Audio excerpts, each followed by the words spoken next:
사도 바울이 신약 성경에 13권의 서신서를 썼습니다. 그 가운데에서 데살로니가 전서, 데살로니가 후서를 제외하고는 나머지 모든 서신서에 자기 자신을 그리스도의 종이다 또는 그리스도의 사도라 이렇게 소개하는 것을 볼 수가 있습니다. 에베소 교회에도 역시 마찬가지로 그렇게 소개를 하고 있는데요. 에베소 1장 1절을 보시게 되면 하나님의 뜻으로 말미암아 그리스도 예수의 사도된 바울은 이렇게 소개하고 있죠. 그런데 오늘 3장 1절 우리가 보고 있는 이 본문의 첫 절에도 역시 사도 바울이 자기 자신을 이렇게 소개하는 것을 볼 수가 있어요. 그리스도 예수의 일로 너희 이방인을 위하여 갇힌 자 된 나 바울 이렇게 표현하고 있는데요. 여기 그리스도의 일로라고 하는 이 일은 원어상에는 없는 것입니다. 근데 우리 한글 성경이 번역을 할 때 좀 이해가 쉽게 하기 위해서 의역을 한 것인데요. 실제 직역을 하면 그리스도 예수의 갇힌 자 된 나 바울 이렇게 직역이 됩니다. 그래서 그리스도의 종, 그리스도의 사도라고 하는 것인데요. 그가 자기 자신을 소개할 때에 크게 두 가지를 이제 언급을 해요. 하나는 어떻게 해서 종이 되었는가, 사도가 되었는가 하는 것이고, 또 다른 하나는 무엇 때문에, 목적이 무엇인가, 왜 하나님께서 나를 사도로 부르셨나, 그리스도의 종으로 삼으셨나 하는 부분을 언급을 합니다. 다시 한번 1절을 보시게 되면 1장 1절입니다. 하나님의 뜻으로 말미암아 그리스도의 사도가 되었다 이렇게 표현하죠. 그러니까 어떻게는 하나님의 뜻입니다. 하나님께서 자기 자신을 그리스도의 종으로, 그리스도의 사도로 삼아주셨다 하는 말입니다. 오늘 본문의 말씀 2절도 같은 말씀이 있어요. 너희를 위하여 내게 주신 하나님의 그 은혜의 경륜을, 내게 주신 하나님의 그 은혜의 경륜, 이 말이 자기를 이방인의 사도로 삼으셨다는 말을 이렇게 표현을 하고 있는 것입니다. 하나님의 뜻으로 자신을 이방인의 사도로 세워주셨다 하는 말입니다. 그 다음에 왜 그리스도의 종으로 부르셨느냐 하는 부분에 있어서는 오늘 말씀 1절을 보시게 되면 그리스도 예수의 일로 너희 이방인을 위하여 부르셨다 이렇게 표현하고 있습니다. 2절도 마찬가지죠. 너희를 위하여. 그러니까 하나님께서 바울을 부르신 목적은 이방인에게 복음을 전하게 하시려고 부르셨다라고 하는 말입니다. 이 부분에 대해서 예수님께서 직접적으로 언급하시는 장면이 있는데요. 사도행전 9장 15절에 보시게 되면 아나니아에게 이제 사도 바울에게 가서 고쳐주어라 하는 말씀을 하실 때 이렇게 언급하십니다.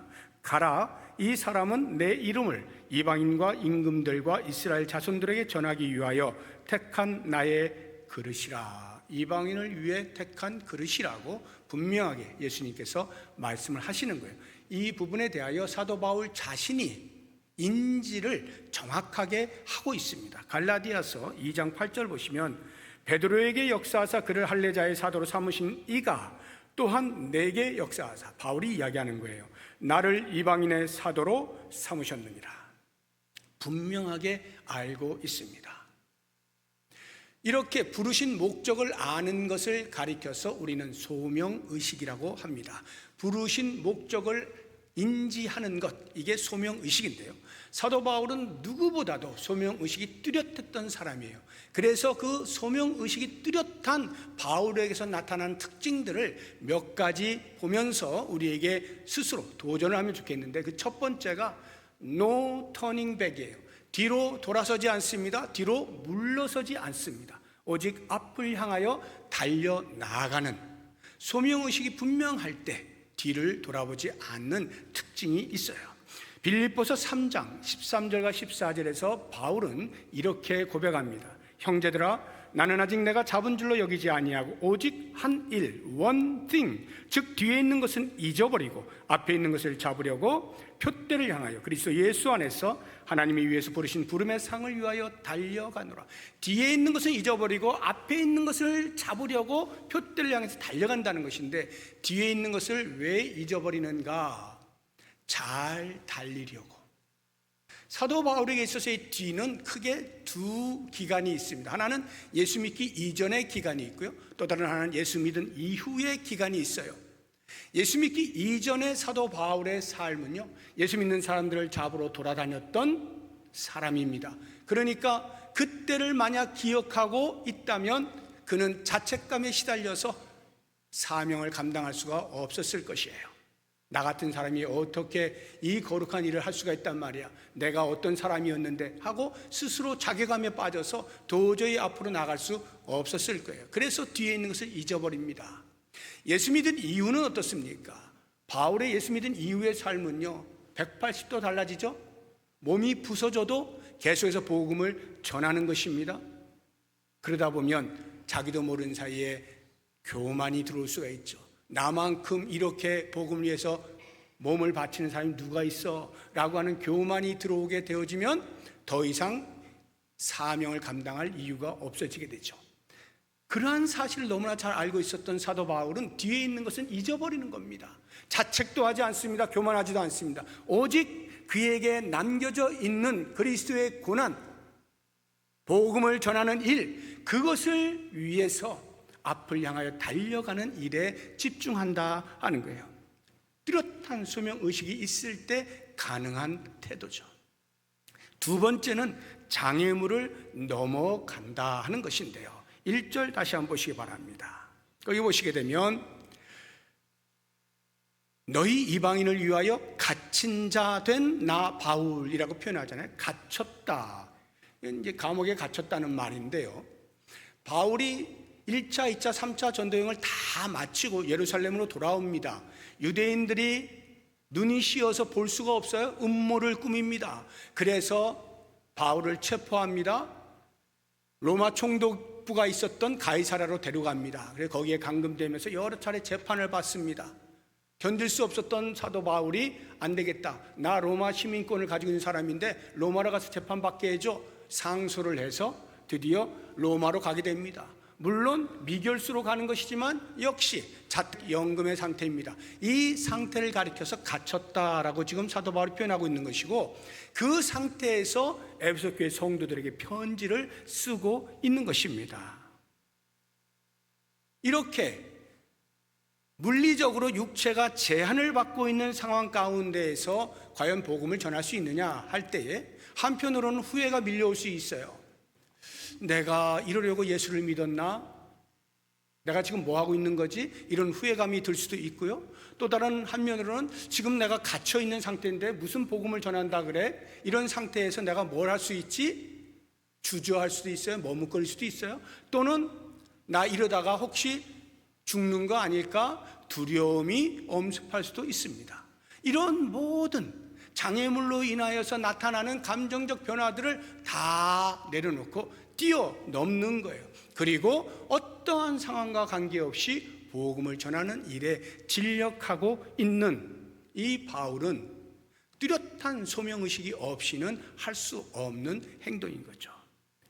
세 번째로 그가 소명의식이 뚜렷함으로 인하여서 나타나는 특징은 환난을 받을 때 박해 가운데서 오히려 기뻐하는 것입니다. 바울은 예수를 믿고 나서 복음을 전하는 이방인의 사도로 부름받아 사명을 감당하면서 받은 고난은 말로 표현할 수가 없습니다. 너무나 많이 있는데 우리 성경에서 바울 스스로가 자기 자신이 받은 고난에 대해서 언급하는 내용을 읽어보시면 어느 정도 감을 잡을 수가 있는데요, 한번 찾아보도록 하겠습니다. 고린도후서 11장 23절에서 27절까지 말씀, 제가 좀 빠른 속도로 읽어보겠습니다. 잘 귀를 열고 들으시면서 눈으로 보시면서 같이 따라오겠습니다. 그들이 그리스도의 일꾼이냐 정신없는 말을 하거니와 나는 더욱 그러하도다.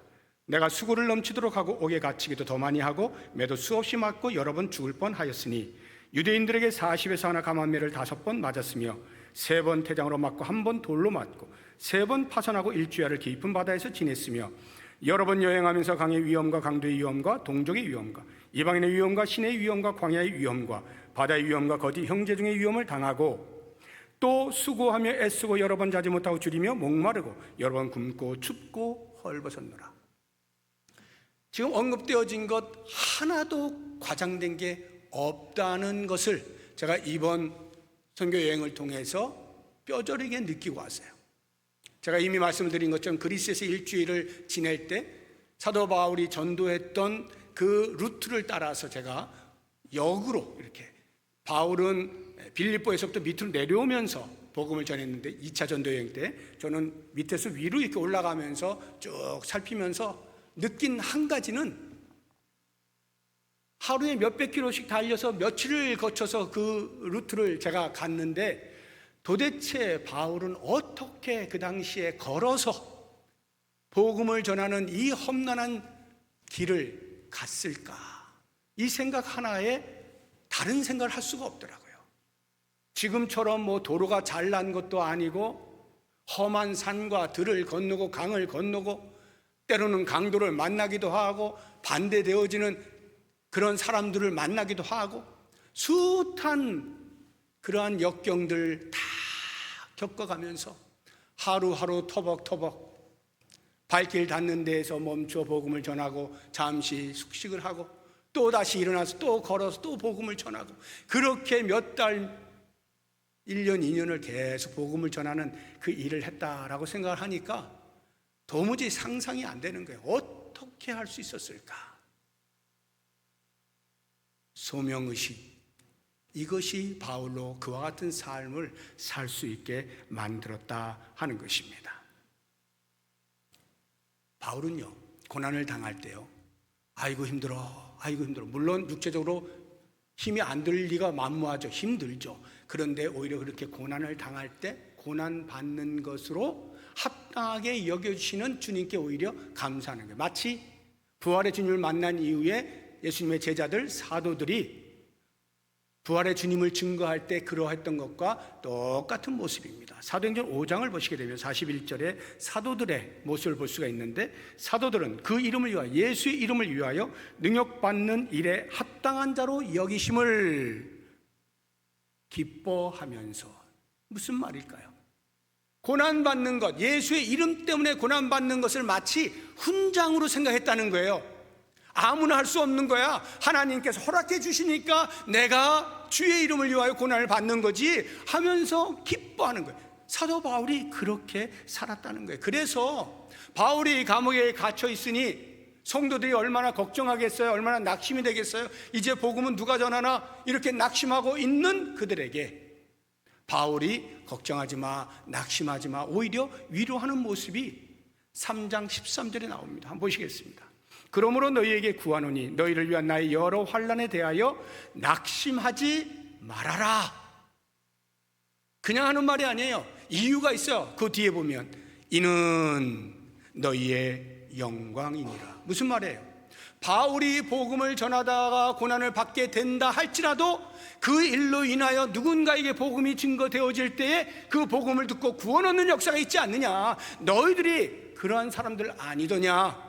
너희의 영광이다 하면서 그렇게 한 영혼이 구원받는 일에 자기 자신이 비록 고난 가운데 있다 할지라도 쓰임받는 것에 대하여 감사하고 감격하고 기뻐하면서 마지막 날에 주 앞에 섰을 때 그리스도의 영광에 참여할 것을 기대하면서 기꺼이 고난을 즐거워하는 이러한 모습, 이것은 자신이 무엇 때문에 부름받았느냐라고 하는 소명의식이 분명하지 않으면 취할 수 없는 행동인 거죠. 그러므로 사랑하는 성도 여러분, 과연 하나님께서 나를 부르신 목적이 무엇인지에 대해서 생각해 보십니까? 왜 하나님이 나를 구원하셨을까? 단지 천국에 들어가게 하시기 위한 그 한 가지일까? 이 땅을 사는 동안에 부르신 목적에 따라 우리가 살아야 할 터인데 깨닫지 못하면, 발견하지 못하면, 손에 쥐지 못하면, 아니 관심이 없다면 그냥 그저 그렇게 살다가 천국에 갈 수밖에 없겠죠. 과연 하나님께서 나를 부르신 목적이 무엇일까? 사도 바울이 자기 자신에 대해 분명하게 깨닫고 아름다운 삶을 살았던 것처럼 우리도 우리를 부르신 목적을 알면 그렇게 살아갈 수가 있어요. 소명의식의 선명도에 따라서 우리의 삶의 질과 내용과 태도가 달라지는 것입니다. 그렇다고 하면 과연 나를 향하신 하나님의 목적이 무엇인가? 이 부분에 대하여 지금 우리 교회가 2025년에 매주 수요일마다 목수교실을 통해서 배우고 있는 거예요. 40주 동안에 Purpose Driven Life, 우리의 삶이 하나님의 목적을 따라서 이끌림 받아야 된다라고 하는 것을 배우고 있는 거예요. 그러므로 사랑하는 성도 여러분, 목수교실 열심히 나와서 배우십시오. 물리적으로 나오실 수 없으면 줌으로도 참여하세요. 줌으로도 안 되면 녹화가 다 되어 있습니다. 우리 교회 홈페이지 아니면 여러분 핸드폰에 설치해드린 교회 앱, 거기 보시게 되면 지금까지 강의한 내용들 다 들어있어요. 앞으로도 계속 20주 이상 하게 될 거예요. 그 내용들을 계속 곱씹으면서 묵상하면서 하나님께서 나를 부르신 목적이 무엇인가 거시적으로도 바라보시고 미시적으로도 발견해 가시면서 기도하면서 그렇게 분명한 소명의식을 갖게 되어지면 사도 바울 못지 아니한 하나님께서 기뻐하실 만한 복된 삶을 사실 줄로 믿습니다. 이제 다음으로 사도 바울이 깨달은 비밀에 대해서 우리가 함께 생각을 해보려고 하는데요. 지금 바울이 비밀이라고 하는 말을 지금 여러 번 쓰고 있거든요. 여기서 말하고 있는 비밀이라고 하는 것은 구원을 말하는 겁니다. 인간의 구원, 그리스도로 말미암는 구원, 이것을 비밀이라고 바울이 계속 이야기하고 있는데요. 왜 비밀이라는 말을 썼는가에 대해 생각을 해보면 이렇게 이해하시면 됩니다. 구약 시대에는 감추어 놓으셨는데 신약 시대에 그것을 들추어서 드러나게 하셔서 모든 사람으로 구원받을 수 있게 하셨다, 감추어 두었다 하는 차원에서 비밀이라고 표현한 것으로 보입니다. 5절을 한번 보십시오. 이제 그의 거룩한 사도들과 선지자들에게 성령으로 나타내신 것 같이, 이것은 신약 시대를 말하는 거예요. 사도들과 선지자들, 신약 시대에 있었던 그들을 통하여 성령으로 구원의 비밀을 나타내셨어요. 그런데 그 뒤에 다른 세대에서는, 구약 시대에서는 사람의 아들들에게 알리지 아니하셨던 것이다, 감춰 놓으신 것이다, 이런 거거든요. 그런데 이 말씀의 표현을 그대로 받아들이시면 안 돼요. 하나님께서 정말로 구약 시대에는 아무도 볼 수 없게 꽁꽁 묶어 두셨는가, 감춰 두셨는가? 아닙니다. 우리가 구약을 잘 읽어보시면요, 구약 속에서도 이미 하나님께서는 그리스도를 통한 구원의 메시지를 주시고 계셔요. 다만 그것이 선명하지 않은 것뿐이에요. 희미하게 나타나고 있는, 그리스도께서 오시기까지에는 희미하게 나타나는 거예요. 그러니까 하나님께서 감추신 것이 아니에요. 그런데 그렇게 표현을 하고 있는 거죠. 그런 면에서 여기에서의 비밀이라고 하는 것은 우리나라 말로 번역을 할 때 저는 신비로 번역하면 더 좋겠다 하는 생각을 합니다. 실제로 여기 비밀로 번역되어진 원어를 보시게 되면 미스테리온이라고 하는 단어입니다. 헬라어로 미스테리온이라고 하는 단어에서 영어 단어 미스테리가 파생되었거든요. 미스테리 아시죠? 신비입니다. 그러면 비밀과 신비의 차이가 뭐냐? 비밀은 아무도 모르는 거예요. 감춰놨으니까 아무도 모르는 게 비밀이에요. 신비는 드러냈는데 어떤 사람은 알고 어떤 사람은 모르고, 어떤 경우에는 알고 어떤 경우에는 모르는 거예요. 알쏭달쏭한, 이게 신비입니다. 하나님께서 구원의 메시지를 오래전부터 드러내 놓으셨지만 어떤 사람은 알 수 있고 어떤 사람은 모르고, 이렇게 되어지는, 그래서 인간의 구원은 신비예요. 그럼 이 신비를 우리는 어떻게 알았는가? 어떻게 알았나? 바울이 이야기합니다. 계시와 성령으로 알게 되었다, 이렇게 표현하는데 3절 한번 보십시오. 곧 계시로 내게 비밀을 알게 하신 것. 사도 바울에게 계시를 통하여 그리스도의 비밀, 그 구원의 비밀을 알게 하신 것처럼 우리도 역시 마찬가지로 계시로 하나님의 말씀을 통해서 구원의 메시지를 전달해 주시는 거예요. 알게 하시는 거예요. 또 하나가 성령입니다. 5절 보십시오. 이제 그의 거룩한 사도들과 선지자들에게 성령으로 나타내신 것 같이 성령의 작용을 통해서 그리스도를 통한 구원의 은혜를 우리로 하여금 알게 하셨다는 거예요. 그러면 신비라고 할 때 누구는 모른다 그랬잖아요. 하나님께서 계시하지 아니하시면, 하나님께서 성령으로 역사하지 아니하시면 어떤 누구도 인간의 지혜를 가지고는 하나님께서 계획해 놓으신 구원의 신비를 깨닫지 못하는 거예요. 아무도 모르는 거예요. 그리스도께서 이 땅에 이미 오셨고 모든 사역을 다 하셨음에도 불구하고, 성경이 우리의 손에 모두에게 들려져 있음에도 불구하고 어떤 사람은 전혀 몰라요. 계시와 성령의 역사하심이 없는 자에게는 알 수가 없는 거예요. 그런 면에서 우리가 구원의 비밀을 알게 되었다는 것은 말할 수 없는 하나님의 은혜인 거예요.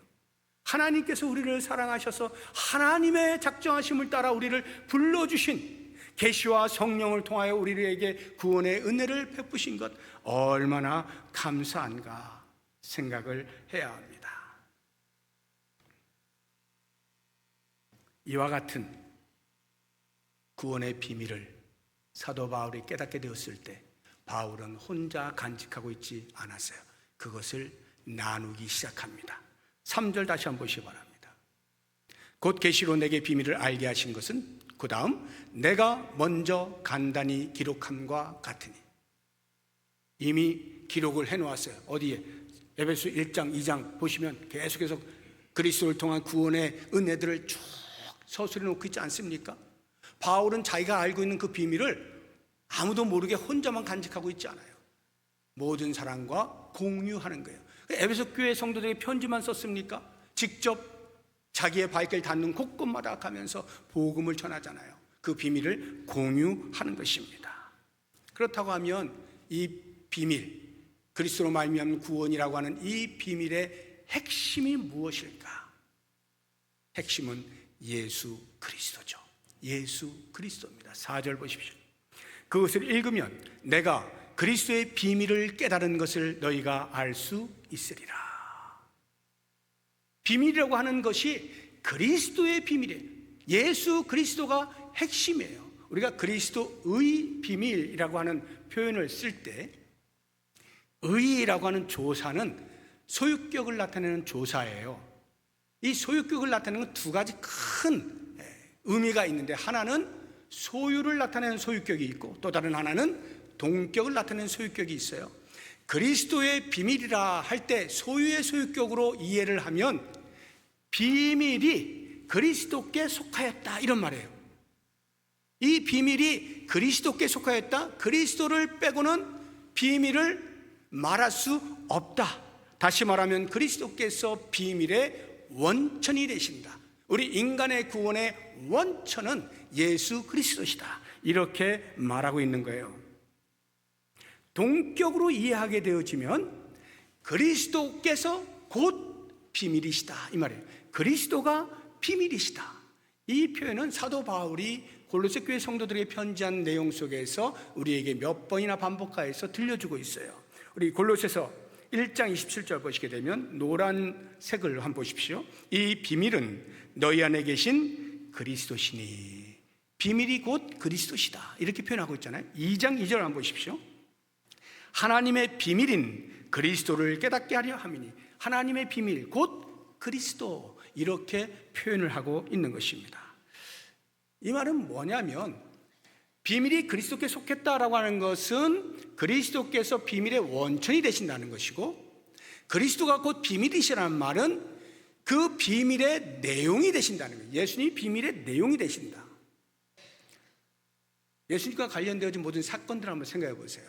이 땅에 오셨잖아요. 성육신부터 시작해서 공생의 기간 동안에 사역들을 하시죠. 구원 사역을 하시죠. 십자가에서 못 박혀 죽으시죠.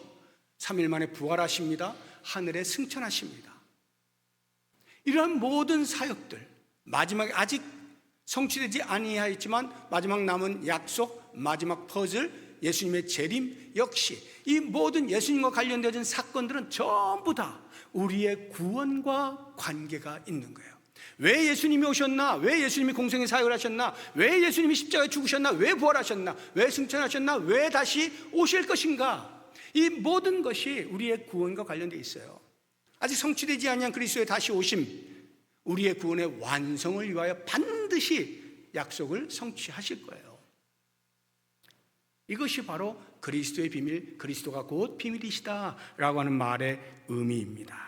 그렇다고 하면 이제 우리 자신을 돌아보면서 나는 과연 하나님께서 계시와 성령으로 구원의 비밀을 깨닫게 하셨는데 아멘으로 화답하며 감사하고 있는가? 그리고 그 놀라운 비밀을 누구와 공유하고 있는가? 이 부분을 깊이 묵상해 보시기 바랍니다. 내 주변에 여전히 비밀을 알아야 할 사람들을 향하여 소개하고 있는가? 알리고 있는가? 전하고 있는가? 나는 누구와 이 비밀을 공유하고 있는가? 스스로에게 물으면서 한번 전도의 대상자들을 떠올려 보시기를 바랍니다. 마지막으로 우리가 이 시간에 좀 묵상을 해보려고 하는 것은 기독교 구원의 특징인데요. 이미 제가 전 시간 계속해서 기독교 구원에 대한 말씀을 드렸어요. 기독교 구원의 성격은 개인적으로 다가온다, 이렇게 말씀을 드렸죠.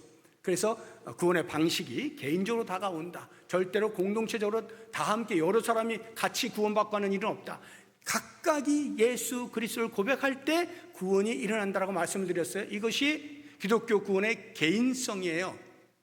이것은 한 개인이 하나님과 화목하게 되는 것을 말합니다. 죄로 인해서 관계가 단절되었던 하나님과 우리 사이에 그리스도의 구원의 은혜로 인하여서 다시 화목하게 되어진 것, 관계가 이어진 것, 이 구원의 개인성. 근데 그것으로 끝나지 않는다 그랬죠. 기독교의 구원은 반드시 공동체적 성격을 갖는다라고 말씀을 드렸어요. 이 공동체적 성격은 하나님과 우리 인간 사이의 화목뿐만 아니라 인간과 인간 사이의 화목을 의미한다고 말씀을 드렸습니다. 유대인과 이방인, 원수로 여겼던 그들이 그리스도 안에서 하나가 될 수 있는 것은 예수 그리스도께서 베푸신 구원의 은혜 때문이고, 이게 바로 구원의 성격의 공동체성을 가지고 있어요. 그러면 이러한 공동체적 성격을 가지고 있는 기독교 구원의 특징이 뭐냐? 핵심적인 특징을 한번 말해봐라. 무엇이겠습니까? 많은 걸 이야기할 수 있지만 전부를 요약해서 핵심적으로 하나를 이야기해봐. 그러면 하나됨입니다. 기독교 구원의 특징은 하나됨이에요. 우리가 이렇게 신앙 공동체를 형성하고 있잖아요. 각 지역마다 교회들이 있어요.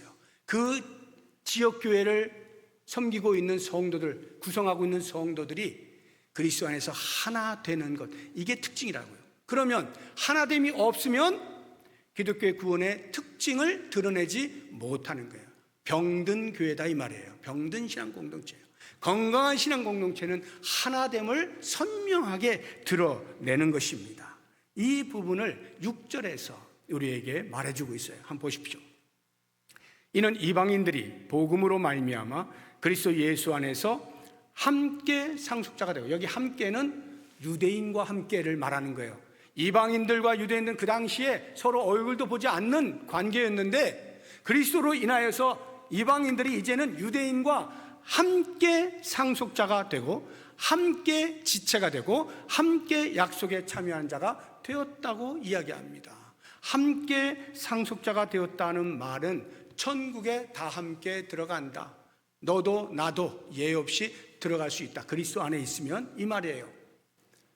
우리가 피자 한 판을 놓고 한 사람이 먹는 것과 10사람이 먹는 게 다르잖아요. 양이. 천국은 그런 게 아니에요.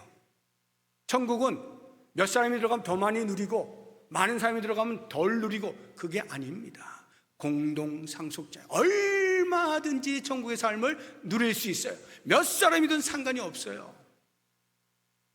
우리가 복음을 전하는 이유가 거기에 있는 거죠. 공동상속자입니다.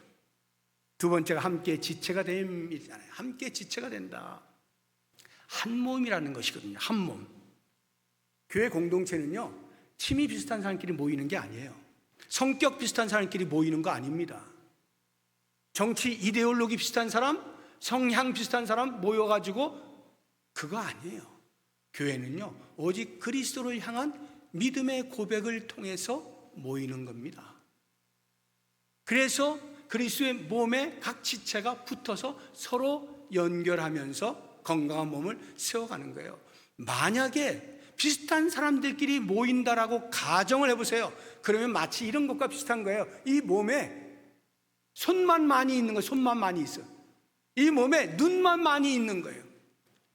그걸 몸이라고 할 수 있나요? 정상 아니죠.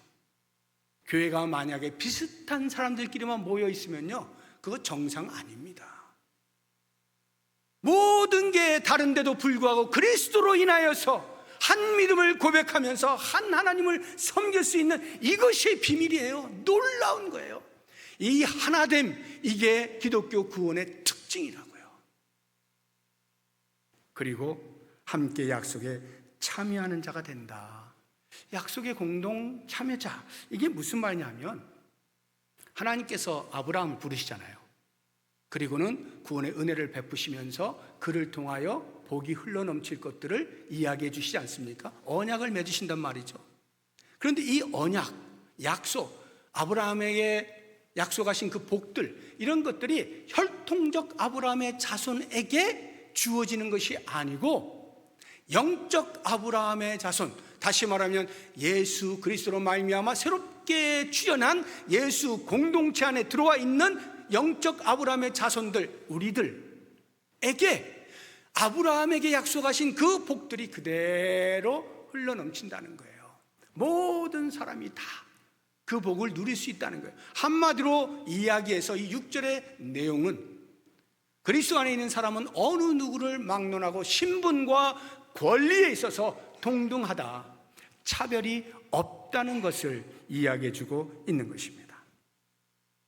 이제 2주 후에 캄보디아 단기 선교를 가게 되는데요, 선교하면서 그런 생각하는 사람은 없지만 만에 하나라도, 혹시라도 우리는 그들보다 잘 사니까, 경제적으로 우월하니까, 또는 문화적으로 우리 요즘 K문화 엄청나잖아요. 그거 알려주러, 또는 신앙적으로라도 우리가 훨씬 우월하니까 그런 것들을 자기도 모르는 사이에 과시하는 이러한 의미로 선교 갔다가는 망하는 겁니다. 선교 가서 뭐 하냐? 당신들과 우리들은 예수 안에서 한 가족입니다. 한 공동 상속자입니다. 같은 복을 누리는 사람입니다. 우리는 하나입니다. 이거 알려주러 가는 거예요. 그 비밀이 그리스도에게 있습니다. 그리스도 안에 이 비밀이 있습니다. 그거 전하러 가는 거거든요. 그래서 그들이 보면서 잘 살고 못 사는 게 문제가 아니로구나, 우리가 그렇게 동경했던 한국 이런 게 문제가 아니로구나, 그리스도를 발견하는 것이 정말 참된 복이로구나, 그리스도 안에 들어오는 것, 이 믿음을 갖는 것이야말로 이 땅뿐만 아니라 영원한 복을 누리는 것이로구나, 그걸 알게 해주는 것이 선교예요. 그런 면에서 우리는 이 땅에 사는 동안에 교회가 교회 안에서 하나됨을 증명해 내면서 그러한 모습들을 필요로 하는 사람들에게 계속 전하면서 하나님께서 이 인간의 역사를 움직여 가실 때 교회를 중심으로 해서 움직여 가신다는 것을 꼭 기억하시면 좋겠어요. 세상에는요, 큰 나라들, 미국, 러시아, 이렇게 중국, 큰 나라들 중심으로 해서 돌아가는 것 같잖아요. 실제 국제 정세를 보면 그렇지 않습니까? 지금 이스라엘 이란하고 전쟁하는 것도 말이죠, 미국이 계속 이렇게 저렇게 간섭 안 한다 하지만 하고 있지 않습니까? 큰 나라를 중심으로 돌아가는 것 같죠? 그런데 실제로 하나님은 그런 것에 관심이 없으셔요. 하나님의 관심은요, 하나님의 나라입니다. 하나님의 나라를 건설하는, 하나님의 나라는 무엇을 중심으로 가느냐? 교회예요. 교회가 하나님의 나라를 대변하는 거거든요. 지금 이와 같은 하나님의 나라를 내가 건설할 거야 하는 것을 교회가 증명해내야 되는 거예요. 완벽하지는 않지만 부족한 가운데서 계속해서 함께 지어져 가는 교회로서 하나님의 나라를 드러내는 거예요. 사랑하는 성도 여러분, 하나님은 우리를 중심으로 역사를 이끌어 가신다는 사실을 꼭 기억하면서 우리 교회가 얼마나 하나 되는 것을 힘을 다하여 노력하여서 애써서 만들어가면서 하나님의 나라가 점점 가득 찰 수 있는 일에 쓰임받을 수 있는 우리 모두가 될 수 있기를 주의 이름으로 축복합니다.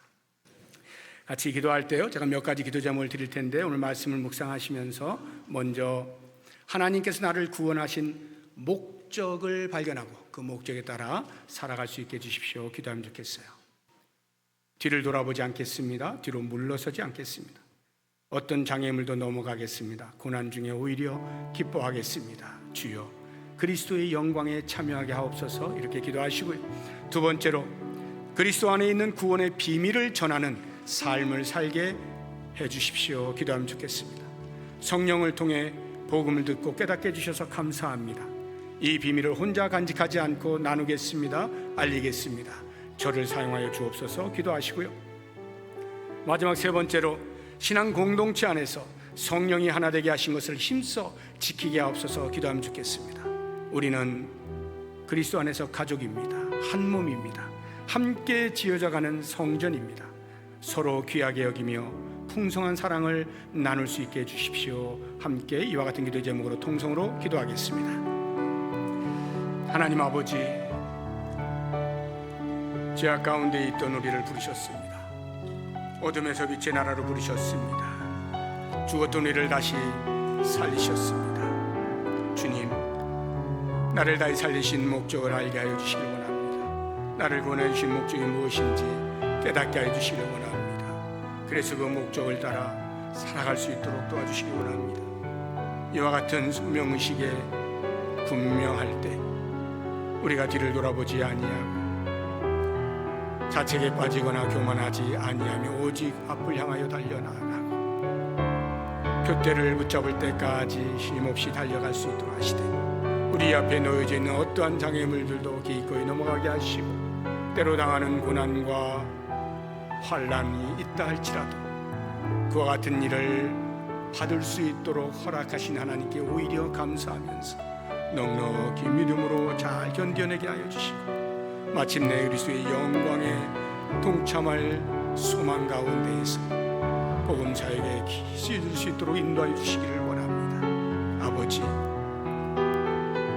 내 안에 보여주신 예수 그리스도를 통한 구원의 비밀을 나 혼자 알기를 원치 아니합니다. 내 주변을 돌아보기를 원합니다. 이 비밀을 전할 수 있는 사람을 볼 수 있게 하여 주옵소서. 나눌 수 있도록 도우시옵소서. 소개하고 알리고 선포할 수 있도록 주여 우리의 입술을 붙들으시고 우리의 눈을 열어 주시옵소서. 우리를 통하여 복의 통로로 쓰여질 수 있도록 인도하여 주시옵소서. 하나님, 성령께서 우리를 복음으로 하나 되게 하시고 한 하나님을 섬기며 한 믿음 가운데 살게 하셨습니다. 이 놀라운 신앙 공동체 안에서 그리스도의 몸된 지체들로 살아가면서 혹시 나는 다른 지체에 대하여 무관심하거나 조롱하거나 무시하거나 비난하고 그렇게 몸을 힘들게 만들지는 아니하였습니까? 주여, 원하옵나니 먼저 겸손함을 허락하여 주시고 내가 그들에게 필요한 것처럼 그들이 나에게 필요한 존재로 서로 존귀히 여기며 존중하면서 그리스도께서 보여주신 놀라운 사랑을 풍성히 나누며 살아갈 수 있도록 도우시길 원합니다. 그리하여서 이 땅에 하나님의 나라가 어떠할 것을 우리 교회를 통하여 드러낼 수 있게 하여 주시고, 아직도 주의 나라에 들어오지 못한 자들을 향하여서 여기에 천국이 있음을 증명하며 알리며 하나님 나라의 완성에 참여할 수 있는 우리의 삶이 될 수 있도록 도와주시옵소서.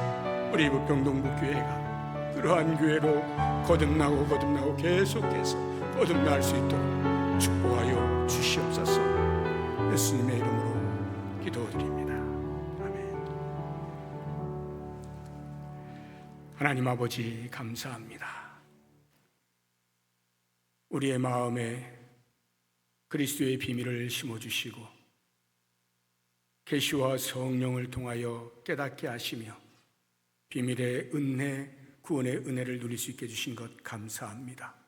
원하옵나니 이와 같은 구원의 은혜를 누리는 성도들이 한 곳에 모여서 성령이 하나 되게 하신 것을 힘써 지켜나가게 하시고 밖으로 이 놀라운 구원의 비밀을 필요로 하는 자들에게 마음껏 전하고 알리고 소개할 수 있는 복의 통로로 살아가게 하여 주시옵소서. 예수님의 이름으로 기도드립니다. 아멘.